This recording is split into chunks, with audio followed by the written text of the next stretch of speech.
अब ब्रेक के बाद खबर दिल्ली से, जहां के मुख्यमंत्री अरविंद केजरीवाल आज प्रवर्तन निदेशालय के तीसरी बार दिए गए समन पर एजेंसी के समक्ष नहीं पहुंचेंगे। केजरीवाल को जांच एजेंसी ने उत्पाद शुल्क नीति से जुड़े मनी लॉन्ड्रिंग मामले में पूछताछ के लिए आज बुलाया था। प्रवर्तन निदेशालय को एक जवाब में दिल्ली के मुख्यमंत्री ने कहा कि वो जांच में सहयोग करने के लिए तैयार हैं। हालांकि उन्होंने नोटिस को अवैध बताया। केजरीवाल की पार्टी ने आरोप लगाया कि जांच एजेंसी मुख्यमंत्री को गिरफ्तार करना चाहती है और उन्हें चुनाव प्रचार करने से रोकना चाहती है।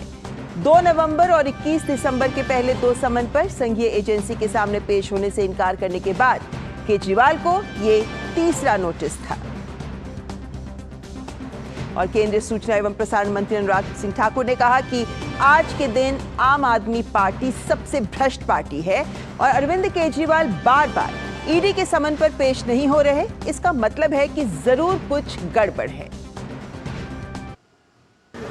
निश्चित तौर पर जो लोग राजनीति में आने से पहले ईमानदारी की दुहाई देते थे, आज सबसे बड़ी बेईमान पार्टी आम आदमी पार्टी बनी है, जिनके एक नहीं अनेक मंत्री जेल में है, उप मुख्यमंत्री जेल में है।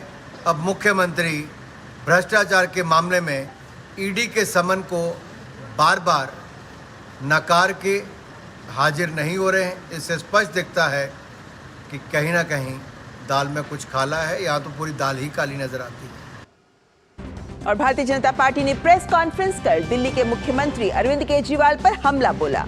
भाजपा प्रवक्ता गौरव भाटिया ने कहा कि अरविंद केजरीवाल कट्टर बेईमान हैं और इसीलिए ईडी के सामने पेश होने से बच रहे हैं।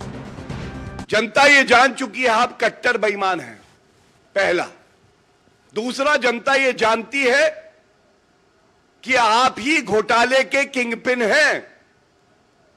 तीसरा, आप थर-थर कांप रहे हैं क्योंकि आप जानते हैं जो बात हमने हमेशा इस मंच से कही है, जैसे जैसे जुड़ रही है कड़ी, वैसे वैसे अरविंद केजरीवाल के पास आ रही है हथकड़ी। और आज ये कहना गलत नहीं होगा, जो व्यक्ति एक बार नहीं, 2 बार नहीं, 3 बार ईडी के समक्ष प्रस्तुत होके सवालों के जवाब ना दे, वो कट्टर बेईमान है, पापी है, भ्रष्टाचारी है, लूट खसोट करता है, कमीशन खोरी करता है, और उस व्यक्ति का नाम अरविंद केजरीवाल है। और इस खबर पर और ज्यादा जानकारी के साथ हमारे संवाददाता राजेश राज सीधे हमारे साथ जुड़ रहे हैं। राजेश, तीसरी बार भी ईडी के समन पर पेश ना होना क्या ये नहीं दिखाता कि कहीं ना कहीं केजरीवाल पर ईडी का शिकंजा कसता नजर आ रहा है?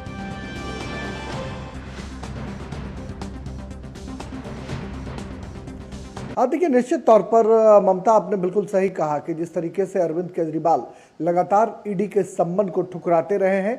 इससे पहले भी जब 2 बार उन्हें सम्मन भेजा गया था और उन्हें ईडी के समक्ष प्रस्तुत होकर अपनी बात रखनी थी, तो उन्होंने 5 राज्यों में होने वाले चुनाव का हवाला दिया। फिर उन्होंने ये भी कहा कि मुझे शक है कि गिरफ्तार करके उन्हें चुनाव प्रचार से रोका जा रहा है। फिर एक तरह की बातें ये भी सामने आई कि आखिर सम्मन भेजने का औचित्य क्या है, और इसी बात का हवाला गौरव भाटिया, जो सुप्रीम कोर्ट में लॉयर भी हैं और भारतीय जनता पार्टी के राष्ट्रीय प्रवक्ता हैं, उन्होंने साफ तौर पर कहा कि ईडी या किसी भी जांच एजेंसी के द्वारा जब नोटिस या सम्मन भेजा जाता है तो इसमें इस बात का उल्लेख बिल्कुल नहीं होता कि आपको जांच एजेंसी किस आधार पर बुला रही है। आप सरकारी गवाह हो सकते हैं, आप उसमें जो है मुख्य पक्ष हो सकते हैं, विपक्ष हो सकते हैं।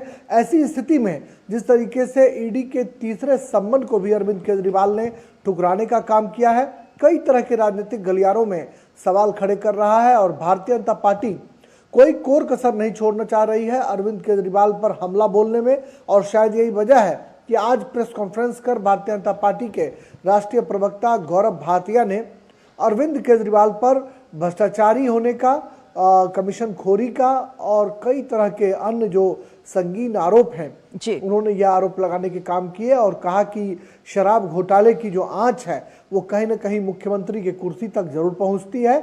शायद यही वजह है कि जांच से भागने के लिए वो अरविंद केजरीवाल ईडी का सामना नहीं कर रहे हैं। और यह भी बीजेपी का साफ तौर पर आरोप है कि जब कोई कमजोर व्यक्ति जब गलती करता है तभी वो इन चीजों से भागता है, अन्यथा अगर कोई मजबूत व्यक्ति जिसने गलती न की हो वो आखिर किसी भी जांच एजेंसी का सामना करने से क्यों भागेगा। राजेश, हमने देखा कि किस तरीके से झारखंड में भी हेमंत सोरेन को 7 समन ईडी की तरफ से भेजे गए, वो पेश नहीं हुए। केजरीवाल को 3 समन भेजे गए, वो भी पेश नहीं हुए। लेकिन इसके आगे अब क्या प्रक्रिया आगे चल सकती है? क्या अब और समन भेजे जा सकते हैं केजरीवाल को, या फिर विकल्प केजरीवाल के पास भी क्या है, विकल्प ईडी भी क्या प्रयोग कर सकती है?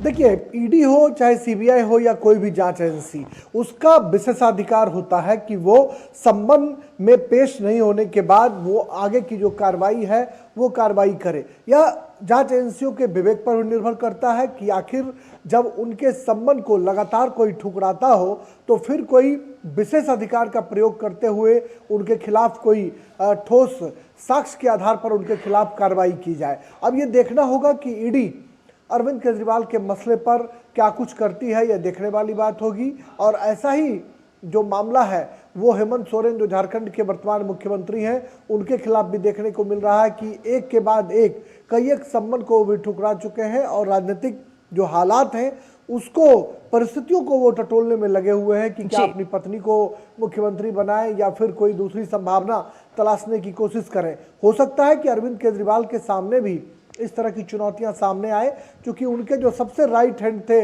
मनीष सिसोदिया वो जेल में हैं, संजय सिंह जेल में हैं, अन्य कई मंत्री जो हैं वो भ्रष्टाचार का आरोप झेल रहे हैं। ऐसे में देखना होगा कि अरविंद केजरीवाल राजनीतिक सूझबूझ दिखाते हुए क्या स्टेप लेते हैं और ईडी उनके खिलाफ क्या आगे कार्रवाई करती है। लेकिन ये जरूर बात है राजेश कि भ्रष्टाचार को गंभीरता से देखा जाना चाहिए, और इसीलिए जो भ्रष्टाचार में सामने आ रहे हैं या ईडी की जांच में जिनको बुलाया जा रहा है उन पर भी गौर किया जाना चाहिए कि आखिर क्या आरोप उनके ऊपर लगाए जा रहे हैं। फिलहाल बहुत बहुत शुक्रिया हमारे साथ जुड़कर तमाम जानकारी साझा करने के लिए राजेश राज, हमारे संवाददाता।